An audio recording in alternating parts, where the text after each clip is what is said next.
Hey, so last but not least is Seti Jataka, and he has an amazing story that he's going to introduce to you and everyone watching. Fantastic. Hello, how you doing? This is taken from a pilot that I wrote last year called American Outage. I would also like to point out this is pre-COVID when it was written, so everybody's all close in each other's face. But I don't really want to give much of the story away, and I'll just say it's two people having an intimate conversation.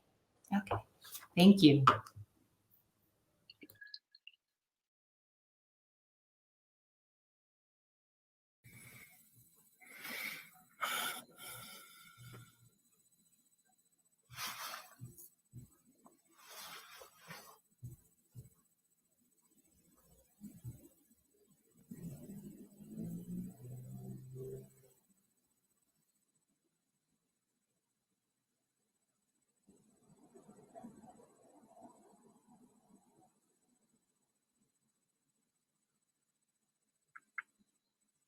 Taken from the pilot American Outage. Written by Seti Jakata.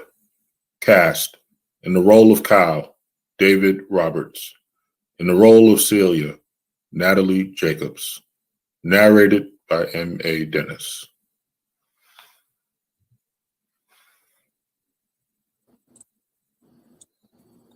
Meet Kyle. Early 30s, African American, sharp, sincere, with the look of a hard-working man.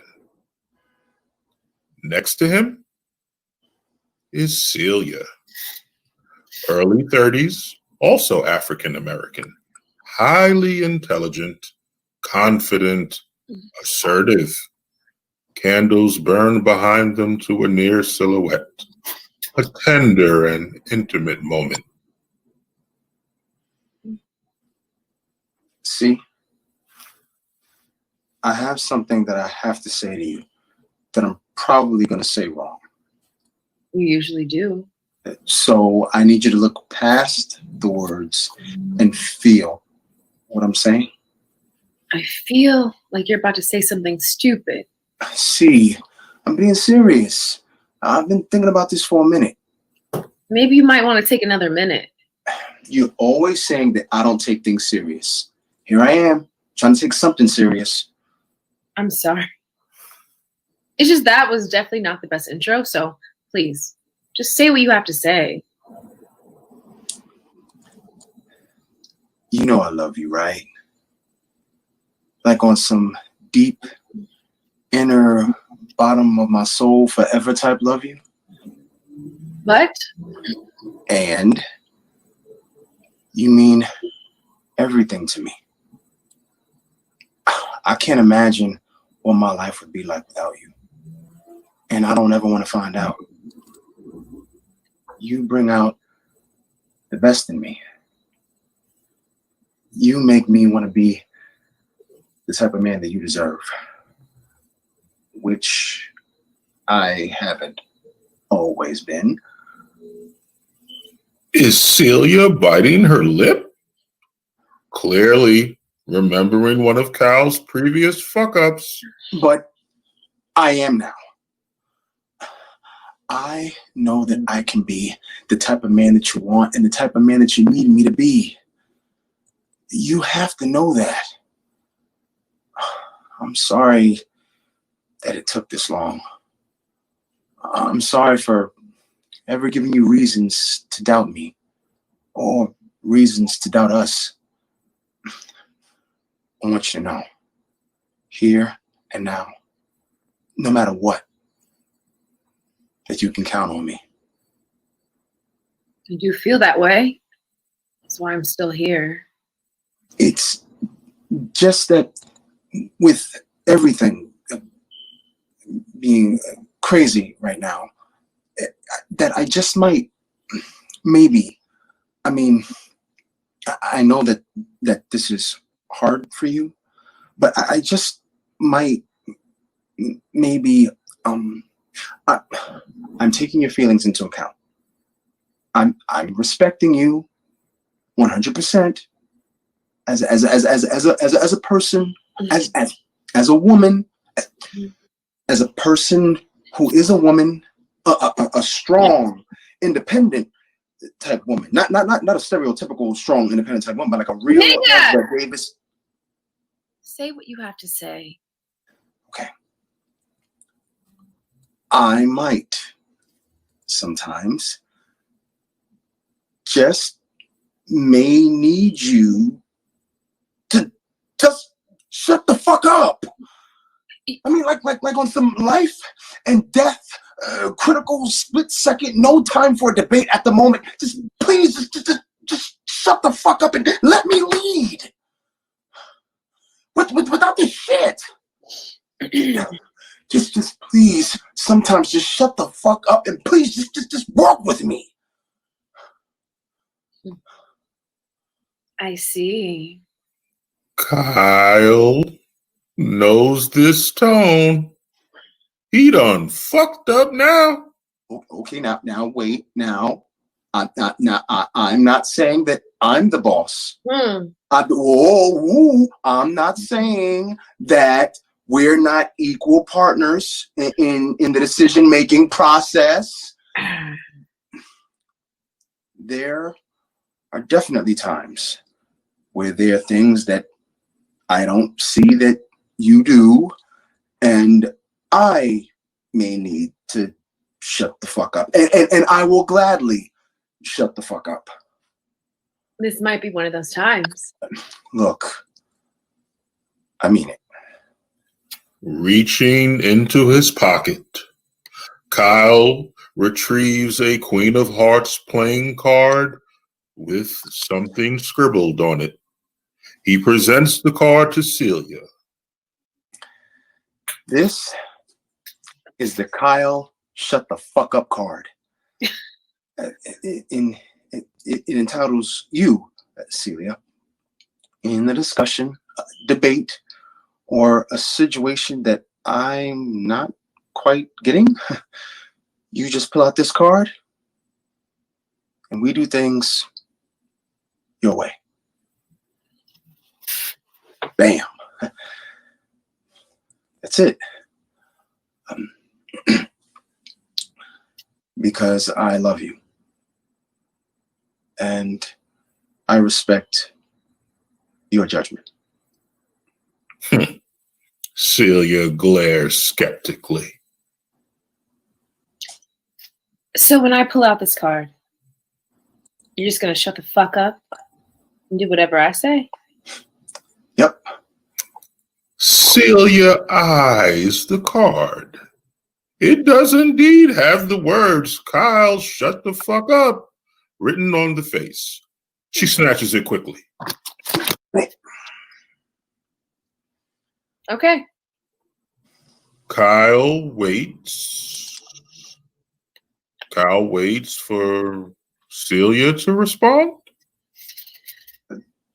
So, like, I have more cards. Like, if you want to give me one. Oh, no. I'm good, baby. So, I hear you, despite your unbelievably poor choice of words. I understand you and where you're coming from. I mean, none of this has been easy. And I know sometimes I can be slightly difficult, challenging, Kyle. So I see your effort, I do, but you have to understand those times when I needed you to be better. When I needed you to be the man that you say you are now, and you weren't. I remember those times, and those feelings don't go away, even if I want them to. So I don't need saving. I'm not the damsel in distress. I'm not weak. I'm certainly not helpless. And I can't just let you make decisions by yourself. Decisions that directly affect the both of us. My choices matter, Kyle. But I'm just asking for your trust. What you're asking for is blind faith. So no, I can't just give you that. I just can't. I'm sorry. But don't think I don't hear what you're saying. I do. Kyle nods. accepting his fate. We pull back, revealing Kyle and Celia's romantic setting is actually a filthy, abandoned garage. Their clothes dirty and torn. Kyle and Celia put on their backpacks. With a mounting sense of urgency, Kyle cocks his 9mm Glock, positions himself by the rear door exit carefully. Kyle cracks the door and peeks through.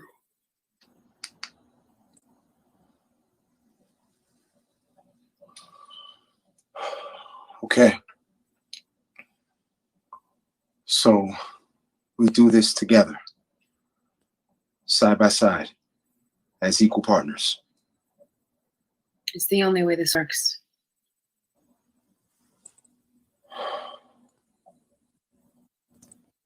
Okay. The two of them mask up. Kyle opens the door, revealing hell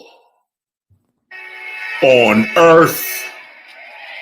Black body bags piled high in the street, smoke and fire burning everywhere.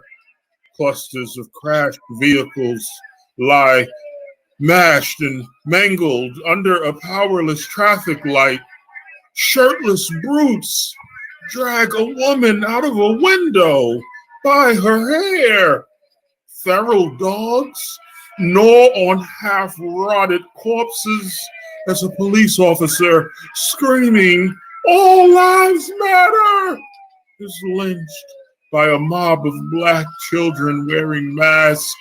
A naked man running down the sidewalk, clutching a bloodstained stuffed rabbit, is shot in the back by a 10-year-old girl. A group of black women twerk and drop it like it's hot as a lone preacher holding his Bible sets himself ablaze. Dogs and cats living together. Mass hysteria. Kyle, Yeah. you first?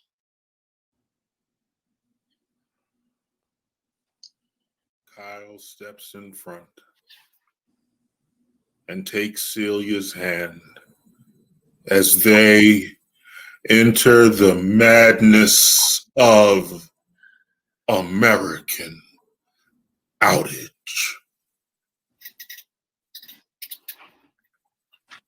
Fade to black.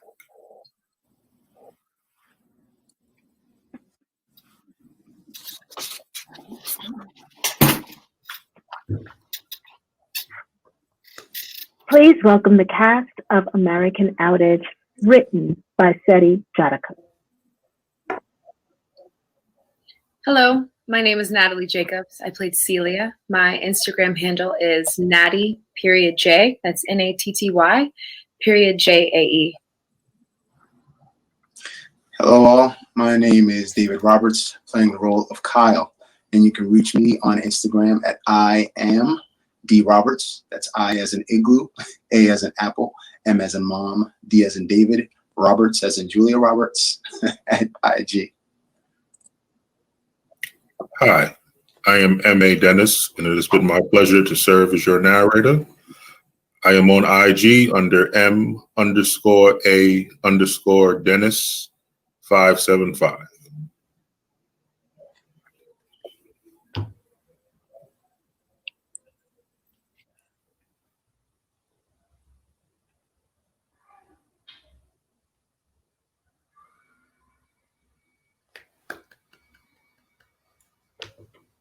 Good job. Yes. So, Lynn, meet Seti. Seti, meet Lynn. Hi, Seti. Hi, Lynn, how Good. you doing? I enjoyed that. I didn't know where we were going. That was great. Thank you. I didn't want to give it away. Like, oh, it's the end of the world. Then that might kind of ruin the end. I'm glad you did. So I am super nervous. Please excuse anything that I might say next that might be stupid or out of pocket. First off, thank you for even participating in this. You and Shah see her as a visionary to give access to people like us, meaning people like me, who would never get to see you face to face and talk to you and pick your brain and get your views. So just thank you for that. I'm also super nervous because I loved Jingle Jangle, and I want to thank you for creating a story with a Black man who is a genius inventor. He's not a drug dealer. He's not, some stereotype of what Black men are. And I can show that to my children, and they can go, "Oh, it's Black Panther," and we invent like there's more than one thing. So thank you for that. I'm way too nervous to ask you. No, to pick please it apart. ask me what you saw. want to know. I guess my biggest thing or biggest concern is that usually, like, I write from horror or I do sci-fi, and people that look like us aren't represented in that space very well. And if they are, it's a very predictable outcome. So, and definitely, like, you could probably see the stuff behind me, like I'm horror, sci-fi all the way. How do you think that would be like an acceptable conversation to have in the current mainstream of what's allowed to be said? Absolutely. I'm a huge sci-fi horror fan as well. Grew up on that, was a Trekkie, all of that, my brother and I. And it is, I believe that a lot of us as people of color are drawn to it because of the fact that it doesn't matter necessarily what color you are. It's just that we happen to see it's mainly, white counterparts who are playing the roles. But in the universes that we're in, they're all colors, aren't they? Green, brown. I mean, I think we all felt that the first Black alien was the Klingon, right?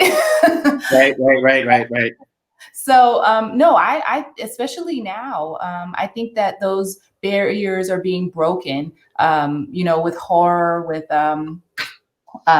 Get Out. Jordan Peele really broke that as far as what could be done in that world with a leading Black man. And, I grew up in the era of, as I'm sure you did too, where, in horror films, the Black people lasted a good 5 minutes, if that. They were dead before you even got to the middle of the film. So I think it's a brilliant genre to get into. And I like the fact in your short that you introduced the relationship element into it, between a man and a woman, even dealing at the end of days. I love that. Figure it out. It's like, how we are. We still not gonna let it go. I don't care if it's the end of the world or not. I'm gonna get my point across. You're gonna hear what I have to say. So I really like that. And I with the new television series that are coming out now, like a Lovecraft Country and different things like that, it's opened it up for stories like this. And I really like the fact that you kind of merged. I was sitting there thinking of like Issa's show meets Lovecraft Country kind of thing, which I thought was kind of fun. I could see it as even being named how you said the card said, shut the fuck up. And it was like SF, it's almost like SF, STU extraterrestrial or something, you know what I'm saying? It's like merging that world of relationships and Black love and all that with sci-fi and horror. So I really enjoyed it. I really did. I would love to see this even as like a short, like filmed as a short like that, how you took that moment in there and you don't know where they are. You think that they're in some, because I was imagining, oh, are they sitting at home? Are they, and it's such this tight shot. And then all of a sudden it started expanding and they have to get the hell out of there. So I thought you did a wonderful job. I love the merging of the two genres. I think that there is definitely a place for that and room for all of that now. And the industry is open for that. And, I enjoyed it. I really did. I'm glad. So the entire story, those are actually only two characters in a much bigger story, and it sort of kind of plays into my question, because as a writer, a lot of times I feel that my way of looking at things is not how the mainstream sees it, and a lot of times I feel, especially as Black men, there's certain things that we just aren't allowed to say, and even in genre pieces. This is really a love story between these two.